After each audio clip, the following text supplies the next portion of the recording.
अस्सलामुअलैकुम, I am Imran सुल्तान।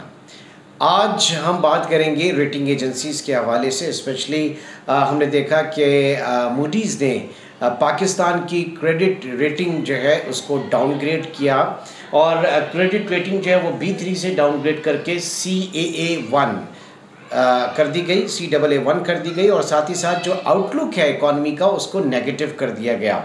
हुकूमत पाकिस्तान ने इसके ऊपर काफ़ी एहतजाज किया और पिछले कोई 24 घंटे में 2 मीटिंग्स हमारे ऑफिशल्स की हुई है, पाकिस्तानी ऑफिशल्स की जो है वो मूडीज़ के लोगों से, और उनको समझाने की कोशिश की गई है कि ये जिस तरीके से आप जो आपकी असेसमेंट है वो इनकम्प्लीट इंफॉर्मेशन के ऊपर है, तो काइंडली इसको जो है वो आप रिविज़िट कीजिए।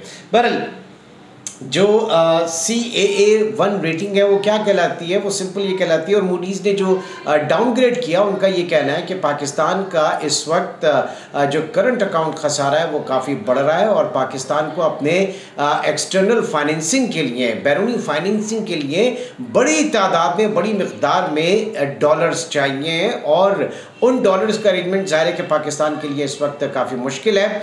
और दूसरी चीज़ साथ ही साथ जो सैलाब की सूरत हाल है, सैलाब की जो तबाहकारियाँ हैं, जो डेवस्टेशन पाकिस्तान में हुई है, अब तक हुकूमत तकरीबन कह रही है कि कोई 30 अरब डॉलर का नुकसान हो चुका है।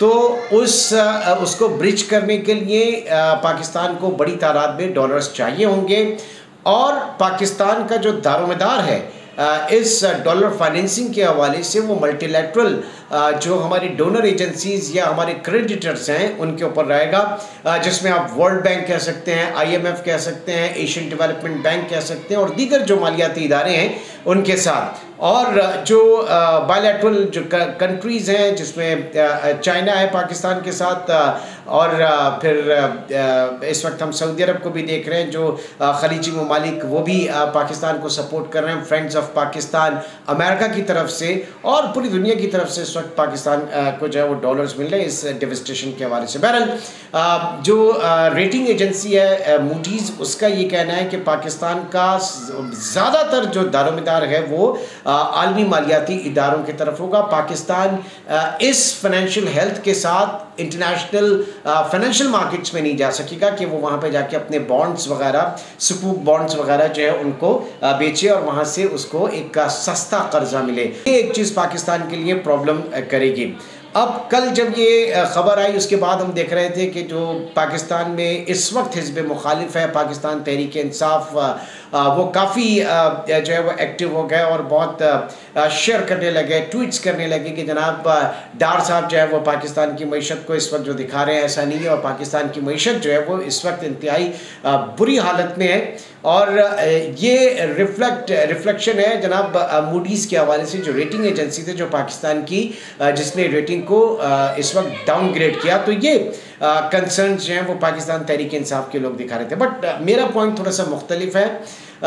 वो ये कि इस वक्त हम देख रहे हैं कि पाकिस्तान में डॉलर इनफ्लो हो रहा है, ये सैलाब के हवाले से डॉलर इनफ्लो हो रहा है। फिर दूसरी चीज़ ये कि डॉलर जो आपकी रियल, जिसे आप कहते हैं रियल इफेक्टिव एक्सचेंज रेट जो है पाकिस्तान में, वो इस वक्त बिलो 100 है। दैट मीन्स के 200 के ऊपर डॉलर बनता नहीं है, डॉलर नीचे। और तकरीबन डार साहब की जब से आने का सिलसिला शुरू हुआ 24 रुपये डॉलर गिर चुका है। इस 24 रुपये को ट्रांसलेट करें हम इंटरनेशनल हमारे जो लोन्स हैं, कर्ज़ों का जो हजम है वो कितना हुआ, तो कम हुआ, तो उसमें तकरीबन 2600 अरब रुपये कम हुए।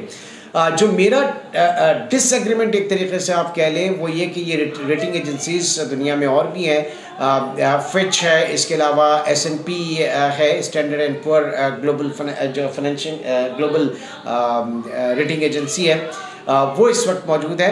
बात सारी है कि ये सारी रेटिंग एजेंसीज 2008 में जो सब प्राइम मॉर्गेज हुआ था जिसमें पूरा का पूरा अमेरिका डूब गया था, उस वक्त ये रेटिंग एजेंसीज कहाँ थी? उन्होंने डेट इंस्ट्रूमेंट्स जो हैं वो अमेरिका के क्यों नहीं एसेस कर पाए थे?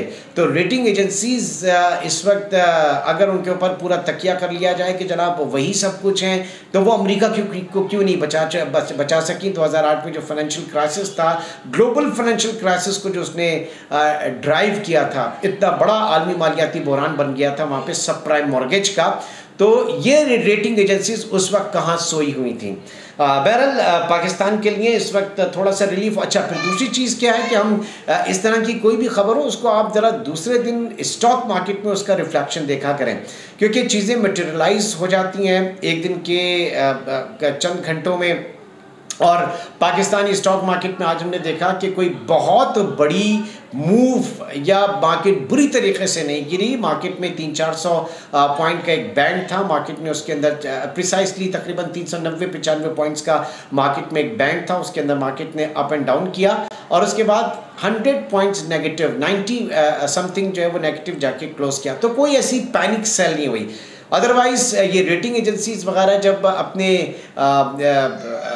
इशू करती हैं और स्पेशली किसी की आउटलुक को नेगेटिव कर देना, तो उसका फौरी इम्पैक्ट उसके वहाँ की जो कैपिटल मार्केट्स हैं उनके अंदर देखा जाता है। तो आगे सूरत हाल इतनी ज़्यादा ख़राब नहीं होगी।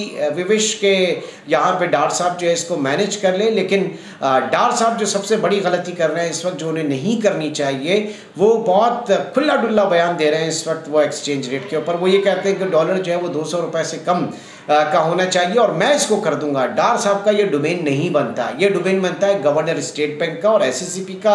मिनिस्ट्री ऑफ फाइनेंस जो है स्टेट बैंक की गाइडलाइंस के ऊपर काम करती है। ठीक है, आप अपनी एक्सपोर्ट्स को बढ़ाइए जिसके नतीजे में डॉलर इन्फ्लो ज़्यादा होगा। आप रेमिटेंसेस ज़्यादा लेकर आइए जिसके नतीजे में डॉलर जो है इन्फ्लो होगा और रुपए की कदर मुस्तहकम होगी।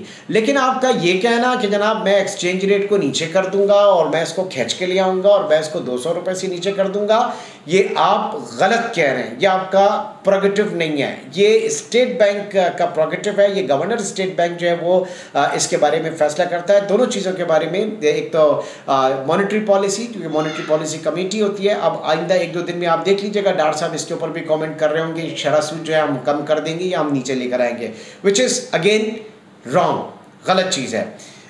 तीसरी चीज़ ये कि ये स्टेट बैंक अब वाला स्टेट बैंक नहीं है। डार साहब जब 2013-14 में आप थे, अब स्टेट बैंक जो है वो एक ऑटोनमस बॉडी बन चुका है। कम से कम इसका बिल जो है वो पास हो चुका है। 5 साल के लिए नया गवर्नर स्टेट बैंक भी अपॉइंट हो चुका है।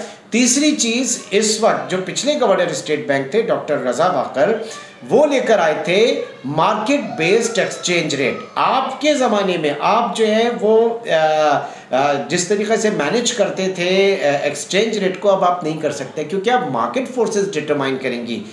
तो अगर मार्केट फोर्सेस ने डिटरमाइन करना, या तो आपने जब नैब लॉज जो है उनको रिवर्ट किया, आपने इसके अलावा और जो है वो लॉज उनको रिवर्ट किया, तो आप स्टेट बैंक के लॉ को भी रिवर्ट कर लेते। अगर आप स्टेट बैंक के लॉ को रिवर्ट कर लेते तो ये सारी चीज़ें जो आप कह रहे हैं ये हम मान लेते हैं, ये सही होती हैं। लेकिन इन दीज सर्कमस्टांसिस के स्टेट बैंक एक ऑटोनमस बॉडी और उसके ऊपर आप इतना कमेंट कर रहे हो, आप इन्फ्लुएंस डालने की कोशिश कर रहे हैं, which is wrong. There should be a Chinese wall between Ministry of Finance and the State Bank. समझने की चीज़ है, पाकिस्तानियों को ये चीज़ें समझनी चाहिए और स्पेशली PTI के लोगों को समझनी चाहिए, क्योंकि खान साहब हर दूसरे जलसे में जो है वो करंट अकाउंट डेफिसिट और ये सारी चीज़ें इकॉनमी की लेके बैठते थे। तो मैं ये चाहूँगा कि PTI के लोग जो है वो इन चीज़ों के ऊपर और इन जनरल और भी तमाम पाकिस्तानी देखें कि पॉलिसीज़ क्या हैं और किस तरीके से हुकूमत इस वक्त गवर्न की जा रही है। और जहाँ जहाँ पे गलतियाँ हैं, जहाँ पे समझते हैं कि चीज़ें गलत हो रही हैं, तो मेरी तरह आप भी अपना हिस्सा रहें। इंशाल्लाह फिर अगले